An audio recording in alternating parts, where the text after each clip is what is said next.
So we might have actually been leaked the next, I guess you'd say, Celestial / Hypogean hero to come out, but I think it's going to be a Hypogean, and I don't think this hero is coming out before the end of the Song of Strife season, because in the spoiler for kind of like, here's what to expect, the roadmap they gave us, they said we were only going to be getting 2 total Celestial Hypogeans, and we got Taylene and we got Freyasto. Those are the only 2 we should be getting for the next, what, like 6 weeks, 5 weeks, somewhere in that ballpark. That's the end of the Song of Strife season. So I think this hero is coming afterwards, and it's kind of cool because we're starting to see advertisements over in Asia, so the Chinese, Korean, Japan, and one thing that's really cool, and we got to give a huge shout out right here to Turtle. Oh man, I love Turtle's content. If you guys ever go on Twitch and you go to AFK Journey, he's streaming like all the time. If you want to talk about AFK Journey live with someone, go follow his YouTube, go follow his Twitch. Absolutely awesome stuff here. But it's really interesting because being that we now have access to different advertisements everywhere, we actually have the spoiler of the next potential hero. Maybe. Let's talk about it right now. Make sure you guys go to the first link in the description. We're gonna have a link to his YouTube channel. Make sure you do this right here. I just realized I have like 5 YouTube's account. I haven't subscribed on this one. Make sure you do this as well because you make some really cool content. Let's jump right into it.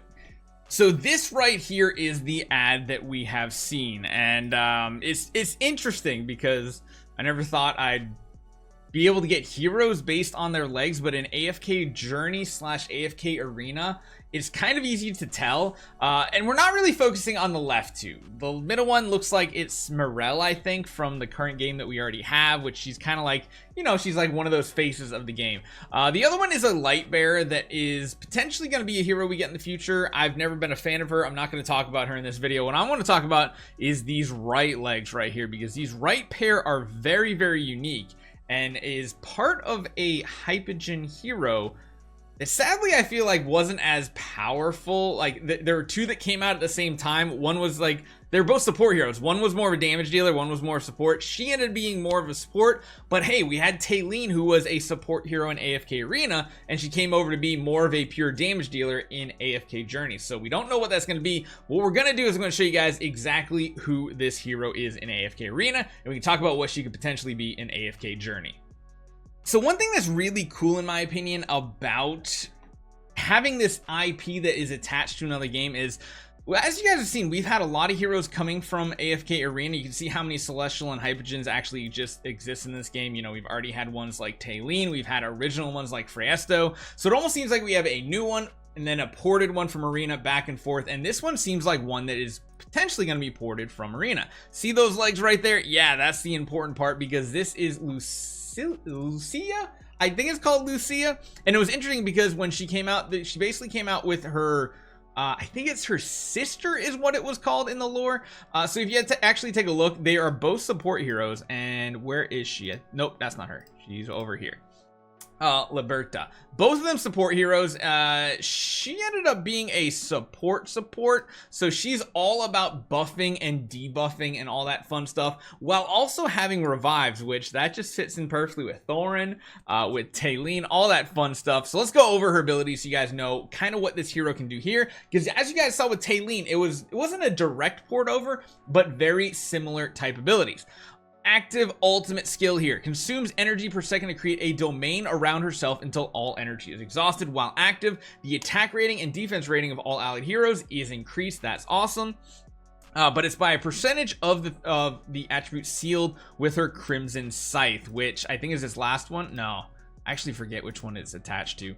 But basically saying that it might just be talking about her weapon in general. Enemies within the domain cannot gain shield, but passively she wields her Crimson Scythe to attack, sealing enemy heroes, reducing their attributes. So she's basically stealing those attributes from the enemy, and she's going to transfer them to your team. Now this could be really big, especially maybe against bosses too, depending on how the bosses are coded. If they have very high attack value, attack rating, defense, all that fun stuff, if she can take that away from the boss and give it to the allies, not only are you increasing the damage your team can output, but also increasing its survivability, because the boss is doing less damage and you're increasing your defense. So it's like a twofold thing, which is really cool.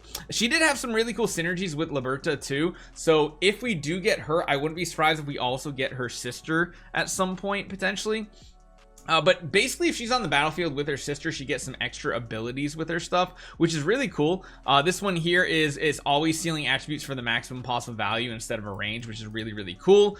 Full Moon deals damage to nearby enemies and higher damage to chase targets, which is cool. Moonshade, she selects a random hero to chase after. In each battle, she will select the opposing enemy first. So, I mean, especially boss battles, that would be really cool. She seals the effectiveness is increased against the chase target. Once the limit for the sealed attack is reached, she will select another enemy as well, so it's really, really cool. She also has some CC, which would be good for PvP. And then Shadow Form passively increases defense rating by 40% of the defense rating sealed with her Crimson Scythe, 1 time per battle. Gets really, really cool too, because if you do get this leveled up as well, number of resurrections increase to 2. So by default, she has 1 revive, kind of like Thorin does too. And then much like Thorin, she has a second one that she can unlock. And then even further than that, she can get a 3rd resurrection so long as her sister is on the battlefield at the same time. So really, really cool. The downside here is I think a lot of people wanted to see her as a damage dealer because she just looks really cool, but she was purely a support hero. Worked pretty good. If you guys want to check out any of these abilities, I'll let you guys pause and check them out, but they're just more things doing with her buffs and everything like that. Her furniture as well was pretty solid too. Enemies within the domain take extra damage, so that would be really huge against bosses too, because if that effect goes down and the bosses take additional damage, that's much like what Rainier does, Thorn does, all that. And then every time Lucilla takes damage, her silhouette will appear and use Full Moon against the attacker, which is pretty cool. I like it. That's her kind of damaging ability here, but overall this hero is really, really cool. Now, much like when we discussed Taylene, we kind of have to go to our roster here because, well, we only didn't have a mage as far as Celestial and Hypogean go, but now that we have 6 of them, we have 1 of every single type. So, if she is going to be a Hypogean hero, we already have a support. I can't see them giving us like 2 of any one class within a specific faction. Like I know they kind of went with 1 of each across both, but I can't see us getting another support here. So maybe she would come through as a warrior or a mage or something like that, because currently we have what? We have, I always want to say rogue, support, and tank.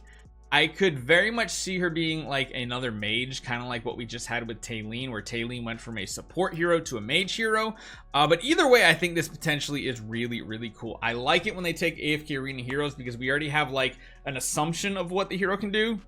And it could get a little crazy because between Taylene, between Thorin, you could just have this really crazy revive meta type team, especially in PvP, where you take that initial burst the enemy has and then you're like, haha, I'm on life 2 or number 3. What you gonna do about it? So let me know what you guys think. That is what I think we might be getting as the next Hypogean hero. Again, I'd love to hear your take on it in the comments down below. If you guys see any other ads in other countries, please forward them my way, because that's really cool to see how they kind of market to other markets. Hopefully you guys enjoy this one. I'll see you guys next time.